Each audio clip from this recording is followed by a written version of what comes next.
Welcome to Aunt Mazie's kitchen. We are in the season of Easter, and during this period, Jamaicans from home and abroad, and also our friends, like to serve Easter bun. I can tell you that in many homes, the stove is not lit.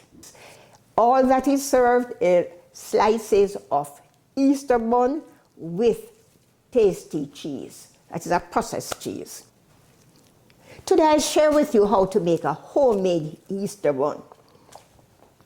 I start by using some butter. I'm using 4 tablespoons of butter or margarine that has been melted.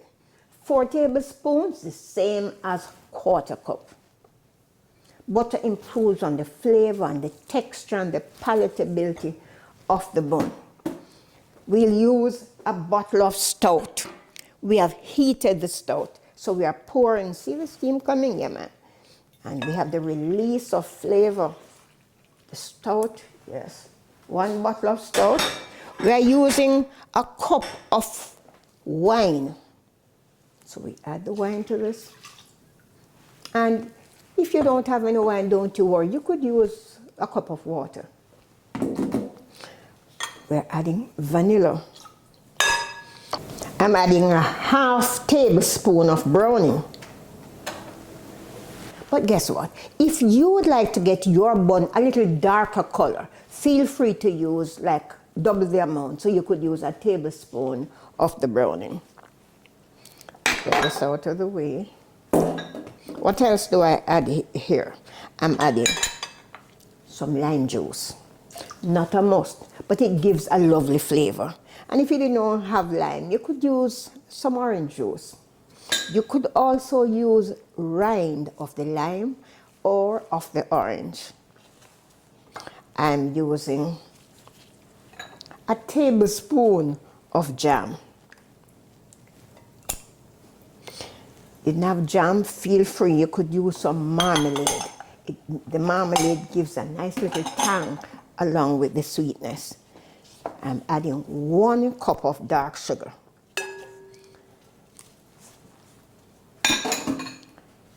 If you didn't want to use dark sugar, guess what?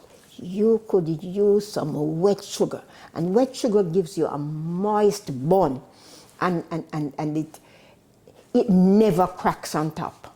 A beautiful bun it gives you. I'm adding molasses.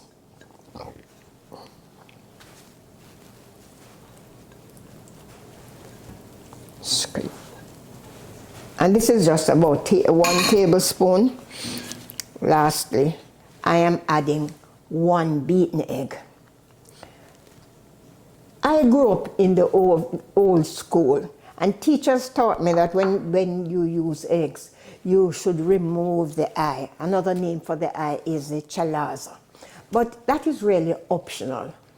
If you want to remove it, feel free to. But many of us will just use the whole egg as is. Scrape out everything. And so this helps to enrich the bun. And it also helps to improve on the texture. So when you bite on it, nice. So we have combined the liquid ingredients, and we set this aside a little. Coming back to it very quickly. Here we have the dry ingredients. I have 3 cups of all-purpose flour. And to that, I am using 3 teaspoons baking powder. 3 teaspoons, the same as 1 tablespoon baking powder. I'm adding freshly grated nutmeg. I'm adding a teaspoon and a half, 1.5 teaspoon, the same as 1/2 tablespoon of cinnamon powder. A 1/4 teaspoon salt. And we mix this for the even distribution of the dry ingredients.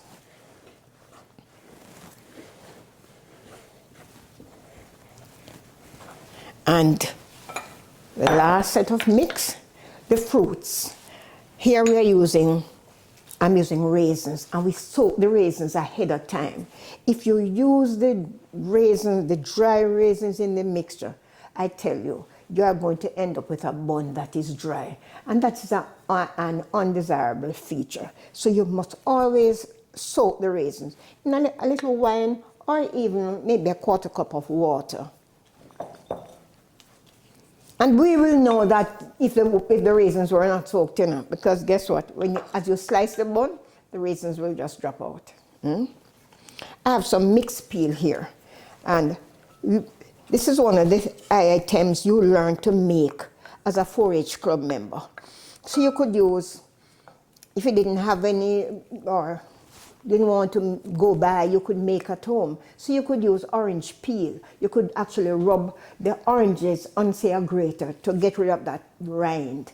And then you could cut them up, then you blanch them, dip in boiling water, and keep it there for a little while, and then in icy cold water to bring it. But you could boil them with a little sugar and with lime juice for flavor, and you'd get lovely. You could also use like pawpaw, green pawpaw that is, and that would give you a lovely product. Some of us like to add cherries. I like to add cherries, and I like to add the cherries whole. So when you fold it in the mixer, so when you're finished baking and you cut the bun, you cut across a whole cherry. Some of us like it like that. So this is what we have. So we get this out of the way. We're going to add about a third of the flour.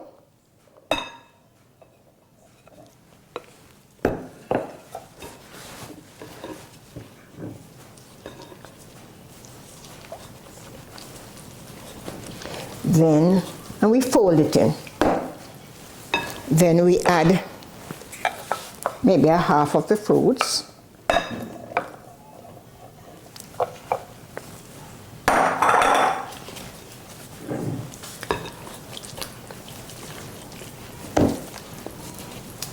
We could add some more flour now.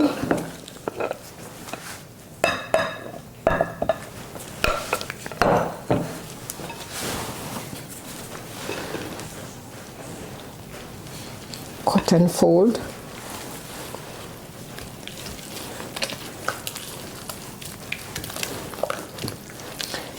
Add the remainder of the fruits.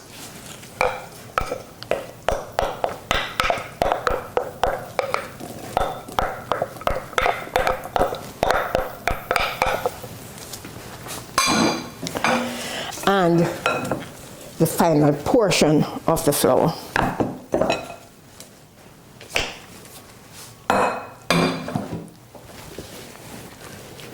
Cut and fold.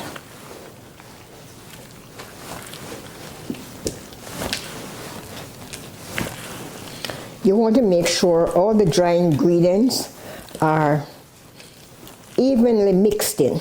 Wow. Ooh. I like the color we have achieved using a half tablespoon of browning to 3 cups of flour. See? Wow. And this is ready for baking. We are going to scrape this batter in a greased loaf pan, about 12 inches long by 4 inches. The pan should be greased. It should not be floured. If you flour the pan, when you are finished baking, the bakery product will absorb that flour mixture. And as it cools, it's going to get tough, and you're not going to be able to chew on it as you would desire.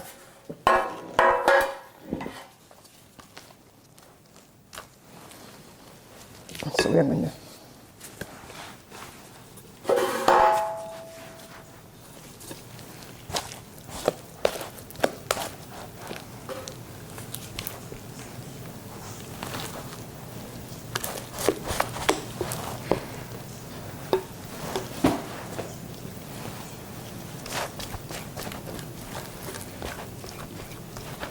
now we want to get rid, ooh. And we would I should tell you that this pan is a little smaller than the desired pan that I recommended, 12 by 14. I think this might be about 10 by 3 or thereabout. But we want to know that when you scrape the batter in the baking tin, it comes about 3/4 of the way up. The bun is now ready to be put to bake. We will bake in a preheated oven, 350 degrees Fahrenheit, and the bake time is just 1 hour.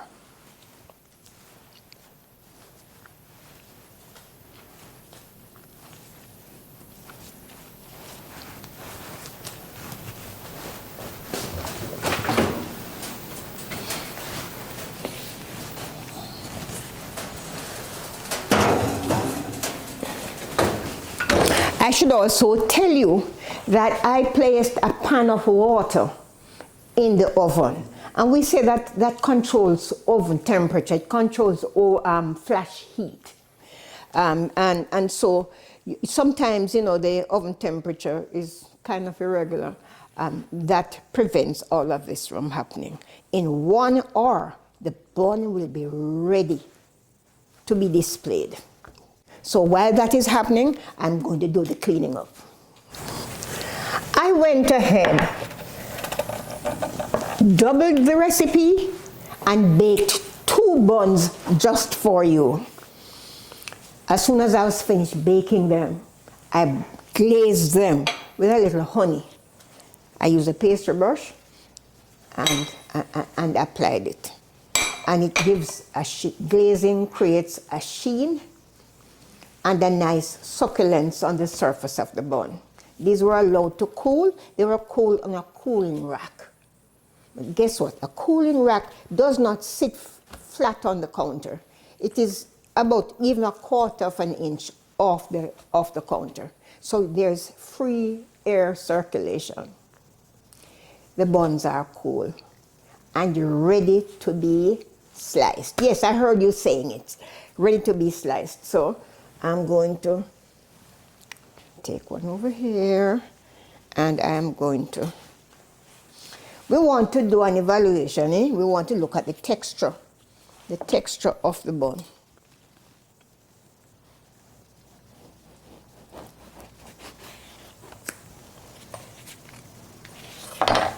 See?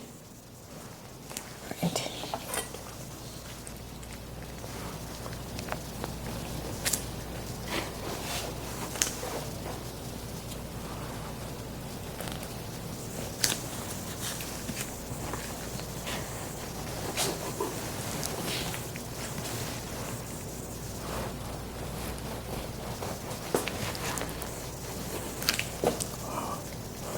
And I'm cutting maybe one more slice.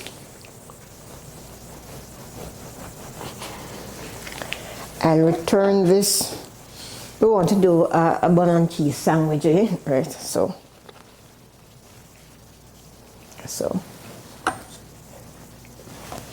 And then we serve the cheese on that.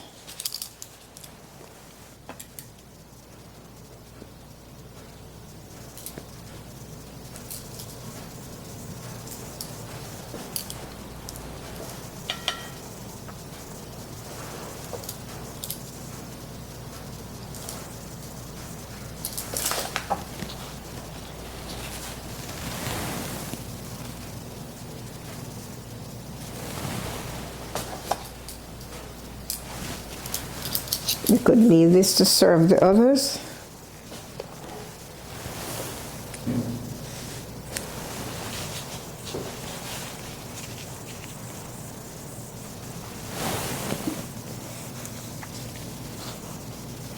How about that?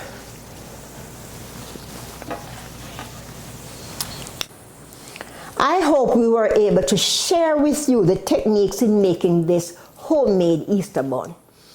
And we hope that you will prepare the bun and share it to your own family.